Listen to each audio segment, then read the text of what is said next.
Hey everybody, Steve here from Big Head Tech, and some good news, and that is I have two products to review. Some bad news, because I've been out and not able to do videos for about a week and a half, it dawned on me that the sample I requested is not this one. Honestly, I'm not going to complain too much. They're review samples, I get to keep them. They don't make me have to say anything specific. They just want me to go over details and give an opinion, which is fantastic. So I won the Athena M2, I end up with the Apollo M2. It is what it is. They threw in a 550 watt power supply. It's also RGB. This is all about that RGB game. So let's go with the case first, and then we'll go and take a look at the power supply. Really quick, I'm going to read through specs here for you. So it is millimeters, 410, 215, 45 millimeters divided by 25.4, and you will have your inches. Let's take a look at radiator support. So top can support a 240, front can support 360 and 280, rear is 120.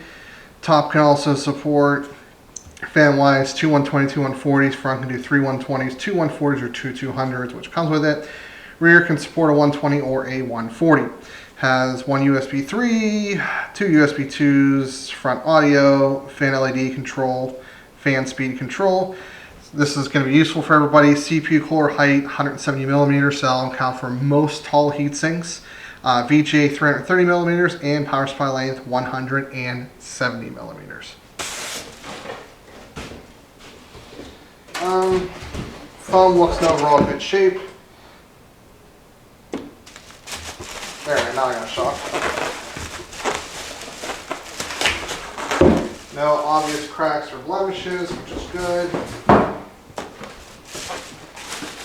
This one up as well. Here, there is a crack along the inside, but most of the time that is to be expected. So, I have not found a US price for this case, but I will say this. Looking at the pricing in other countries, mostly Middle East and Europe,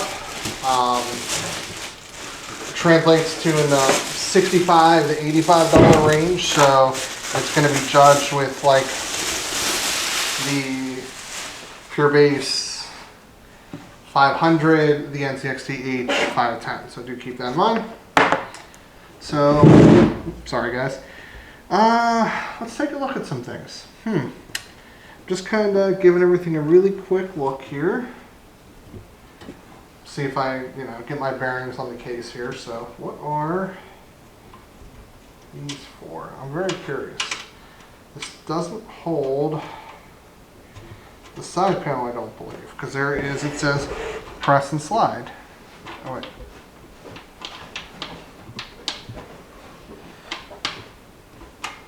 Or does it hold the side panel on? I think it might. So let's undo these. Undo these and yep. That's cool. Oh, this is heavy. Okay, let's put this in a safe place.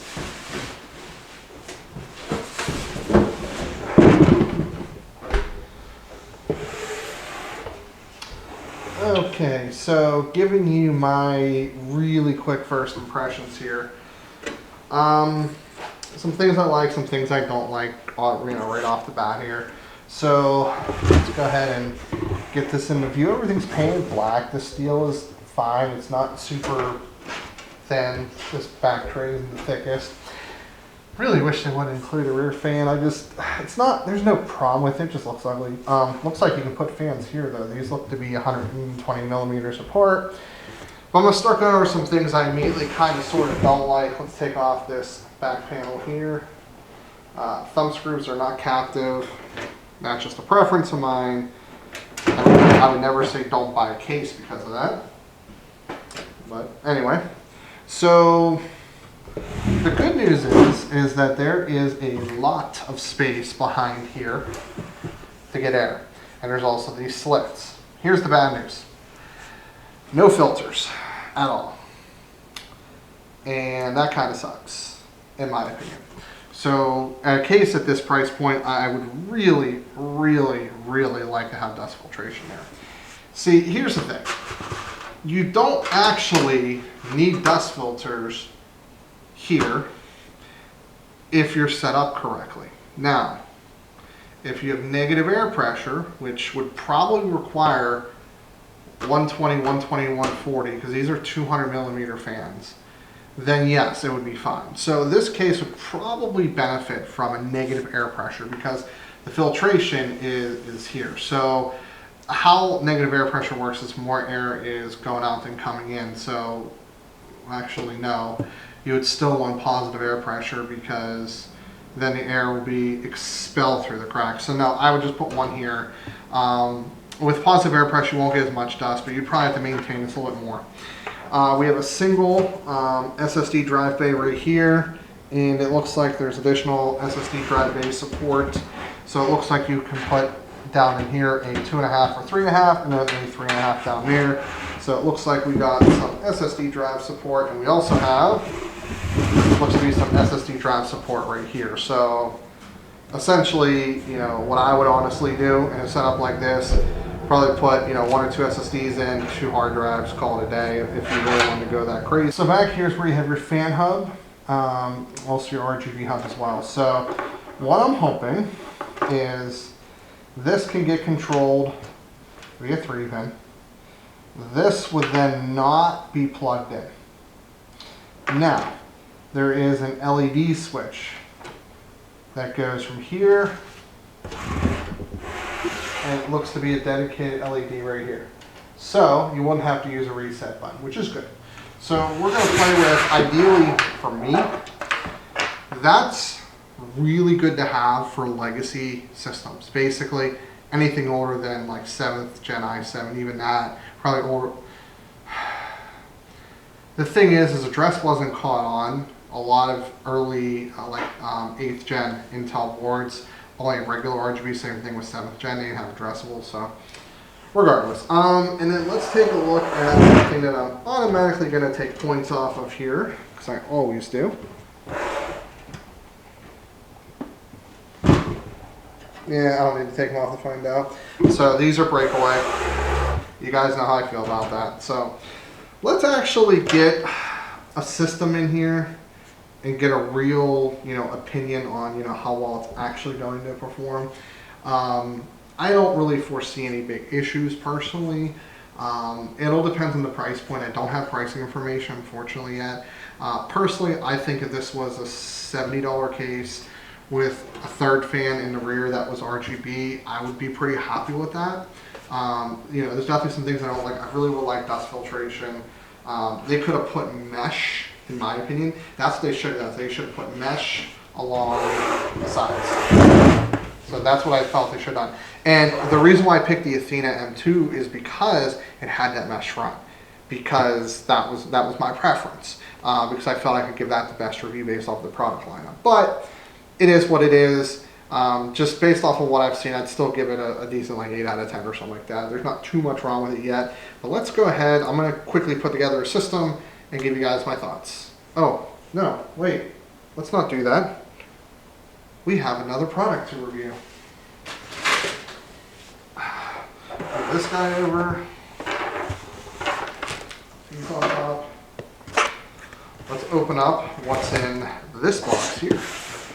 I actually found it funny that they have a different label on the side of this here. Yeah, it's a review sample, I don't really care. I just thought that was funny.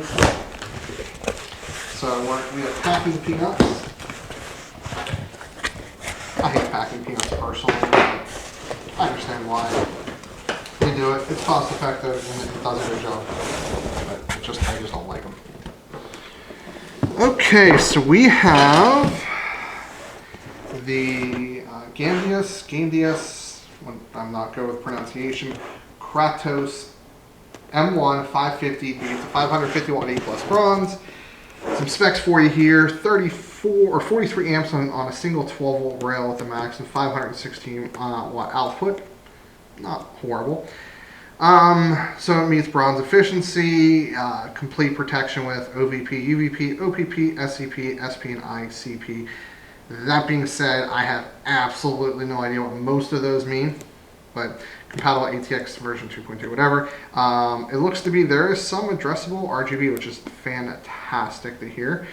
Supports all the main ones, so that would be really cool. The only thing is that would require me to probably face this upwards, which I'm not a big fan of doing, but for maximum effect, I will. I mean, I would go to say if you have a high-end system, you wouldn't have an 80 plus bronze power supply, you would have 80 plus gold, and you know, I don't know. Let's just take a look at it. So I do appreciate them sending this over. That's really cool of them. I will never be upset with something else to review for free. So I can't really comment on the quality of the unit. This product also is not available yet, so I'll give you my impressions. It's not that bad with weight. Wait, it's not bad.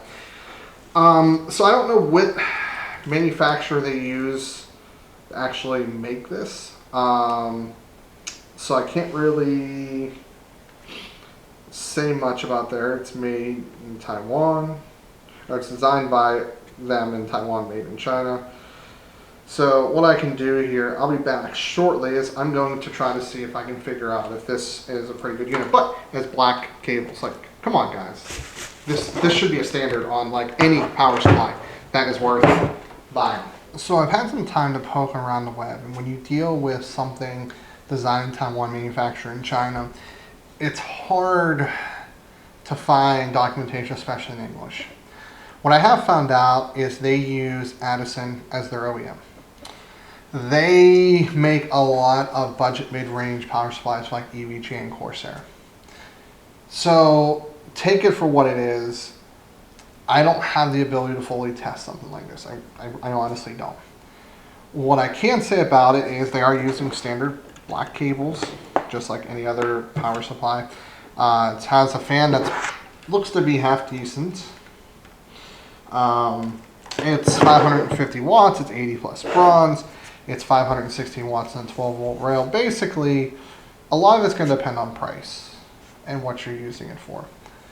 I've started to gravitate more towards 80 plus gold and higher end power supplies around $80 to $100 for my mid to high end builds. For budget builds, you gotta do what you gotta do. So if this comes in the $40 to $50 range, it's not a bad option if you're going for a mid range or lower end build. But I would say do more research. I just don't have enough documentation and ability to test it thoroughly. But we're still going to put it in here and build. But and we're going to fix power supply fan up so you can see all the fanciness in it. But let me go ahead and do that and give you guys my thoughts about the process and what I think of the case. So I've actually played with this for some time, and I did reach out to their support team. I was having some issues with the software working. I think it comes down to the software and the actual board. Honestly, it's been solved with most systems, but I'm going to give you kind of an opinion. And I've seen this a lot, and I'm not going to say that that really applies to them. When you have an integrated RGB ecosystem with the case on its own, has its own hub, power, buttons, everything, getting that to properly work with software on board. So it's been a struggle for me with a lot of different manufacturers. Where I found success is getting cases, putting in RGB fans, like a 3-pack that comes with like a hub, a splitter, and it's designed to go into, you know, software only. That is where I found the most success. So this is where my recommendation is going to be more so based off of previous experience, not so much based off of this one. Is a case like this, a power supply like this, and I'll show you guys some B-roll here, is fine. I have no issues with it. If it's priced right, I think it's really neat. I would really like a rear fan personally, but it's more so for aesthetics. This is good for legacy systems, like basically systems that have more than like a year or two that don't have integrated addressable RGB, which is still a little bit hard to find on modern Intel systems and only on some B450 boards and up do you see addressable RGB on AMD systems. But if you want to put this in a legacy system, you can wire a lot of stuff into the integrated controller, control the LED from here, control the front fans from here. I mean, that is where I think a case like this delivers a ton of value. It's not the perfect case. It's not the best case at the $60 to $85 price point, no doubt about that. But I have no issues with the build quality. It's fine. I really would like mesh, and that's why I wanted the Athena instead of the Apollo, because I had mesh. But it is what it is. You know, stuff happens. But overall, I've actually been okay with this case. You know, having to break out the rear kind of stinks. You know how I feel about those. But cable routing was fine. There's enough room in the back. There's enough mounting points. It supports enough 3.5-inch drives, 2.5-inch drives. It supports, you know, tall heat sinks. So I think this is a really good contender. It's hard for me to recommend it for like a new high-end system that's fully addressable RGB. I would get a very strategic case with fans that you know are really designed for software. It's designed for hardware and software, and there's, from, like I said, historically, definitely most cases either seem to work well one way or another. That being said, the power supply, which actually is an RGB fan, that's why it's facing up here, as you guys saw, I did get that to work with a splitter, which can be a little difficult because I'm using a third-party splitter as well in that regard. And honestly, it seems like a fine power supply. It's Anderson. If it's priced with other 80+ bronze power supplies from EVGA in that price point, it's probably good, but more testing to be there. So first of all, thank you, Gamdias. I'm horrible with pronunciations, you guys know, for sending this to me. I think it's a solid product. You guys definitely made a decent product. Definitely some tweaks too I would like to see as I went over, but overall, pretty good job. If you want to buy it, I don't know where they're selling them at yet. I did not really find them on the web, so I think they're still kind of like rolling them out. But I'll try to get an Amazon link in the description below. And if you liked the video, hit that like button. Disliked, hit the dislike button. Leave a comment. Get subscribed. And as always, this is Steve from Big Head Tech, and I'll see you later on down the road.